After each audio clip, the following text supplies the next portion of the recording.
இந்த முருக பக்தர்கள் பேரவை பிப்ரவரி 23 நம்ம மாலை நேரத்தில் இந்த கந்தர் சஷ்டி கவசம் பாடணும் அப்படி சொல்லியிருக்காரு. எல்லா வீதிகள் தோறும் தமிழ்நாட்டு முழுக்க பாடணும்னு சொல்லிட்டு அதுக்காக ஒரு பாடல் தயாரிப்பு பண்ணியிருக்காங்க.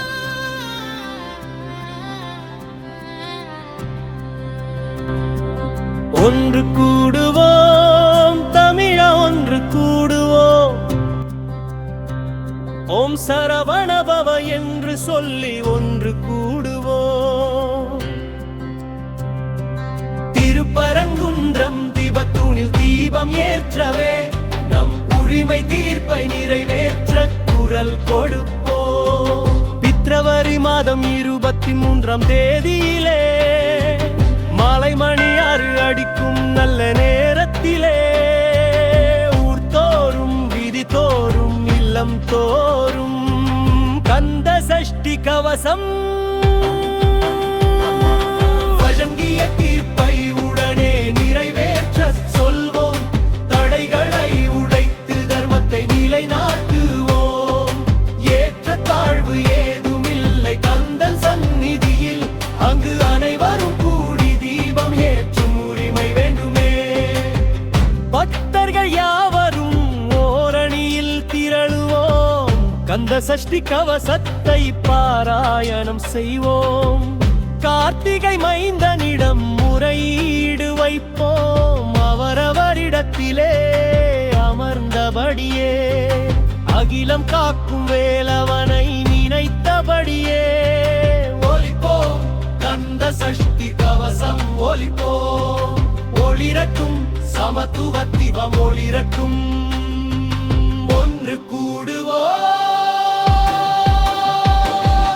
ஒன்று கூடுவோம் தமிழா, ஒன்று கூடுவோம். ஓம் சரவணபவ என்று சொல்லி ஒன்று கூடுவோம். திருப்பரங்குன்றம் தீபத்துணி தீபம் ஏற்றவே, அம்முரிமை தீர்ப்பை நிறைவேற்ற குரல் கொடுப்போம். ஒன்று கூடுவோம்.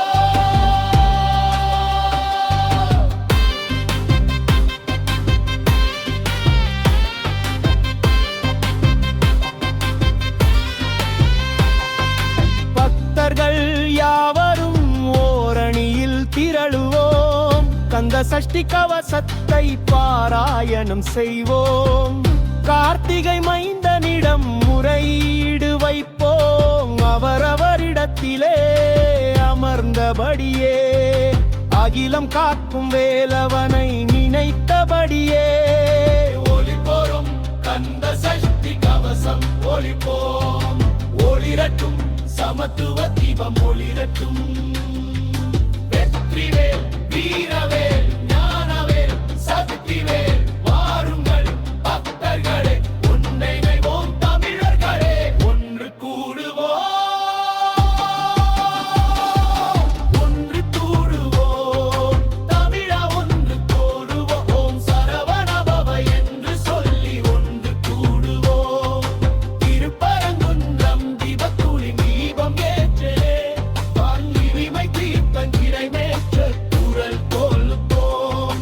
தமிழ் கூடுவோம்.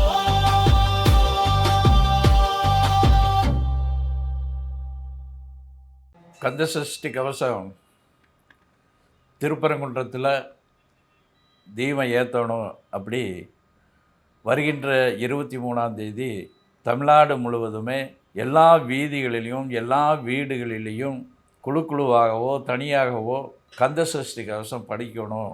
அப்படி முருக பக்தர் பேரவை சார்பில் அழைப்பை விடுத்திருக்கின்றார்கள். அந்த வகையில் இந்த ஒரு பாட்டானது, இந்த முருக பக்தர் பாட்டு மக்கள் மத்தியில் ஒரு பெரிய எழுச்சியை உருவாக்கி கந்தசஷ்டி கவசத்தை பாட வைக்கும் என்பது இந்த பாடல் மூலியமாக. இந்த பாடல் ரொம்ப சிறப்பான பாடல். இந்த பாடல் பார்த்து நிச்சயமாக தமிழ்நாடு முழுவதும் ஒரு பெரிய எழுச்சி உருவாகி கந்தசஷ்டி கவசம் பாடுவார்கள். கந்தசஷ்டி கவசம் பாடுவது மூலியமாக நிச்சயமாக நாம் எடுக்கின்ற காரியம் வெற்றியடையும். கூட்டு பிரார்த்தனைக்கு சக்தி உண்டும். அதனால் இது நாம் தமிழ்நாடு முழுவதுமே கந்தசஷ்டி கவசம் படிப்பது மூலியமாக திருப்பரங்குன்றத்தில் முருக பக்தர்கள் முருகரை காப்பாற்றுவதற்கு பயன்படும், முருகனுடைய மேலே தெய்வம் ஏற்றுவதற்கு நிச்சயமாக அது நிறைவேறும், வெற்றியடையும். இது மூலியமாக கந்தசஷ்டி கவசம் கூடி மூலியமாக திருப்பரங்குன்றம் மாத்திரம் இல்லை, பல்வேறு பகுதியில் முருகனுடைய கோயில்களுக்கு இந்த அரசாங்கமானது இடைஞ்சல் கொடுத்து கொண்டிருக்கின்றது. அதிகமான கோயில்களை இந்த அரசாங்கம் தான் இடிச்சிருக்காங்க. இது மூலியமாக தமிழ்நாட்டில் ஒரு பெரிய மறுமலர்ச்சி ஏற்படும். கந்தசஷ்டி கவசம் கூட்டாக சொல்வது மூலியமாக, அந்த பலத்தின் மூலியமாக வருகின்ற காலங்களில் இது மாதிரியான எந்த அரசாங்கமாக இருந்தாலும் இந்த மாதிரியான நடவடிக்கை எடுக்கிறவங்களுக்கு ஒரு பாடம் சொல்லக்கூடிய அளவில் இந்த வருகின்ற இந்த கந்தசஷ்டி கவசம் 23 சொல்வதை பயன்படும். நிச்சயமாக இந்த அரசாங்கத்துக்கு ஒரு பெரிய எச்சரிக்கையாக இருக்கும். தமிழ்நாட்டில் ஒரு பெரிய மறுமலர்ச்சி உருவாக்குவதற்கு இது பயன்படும்.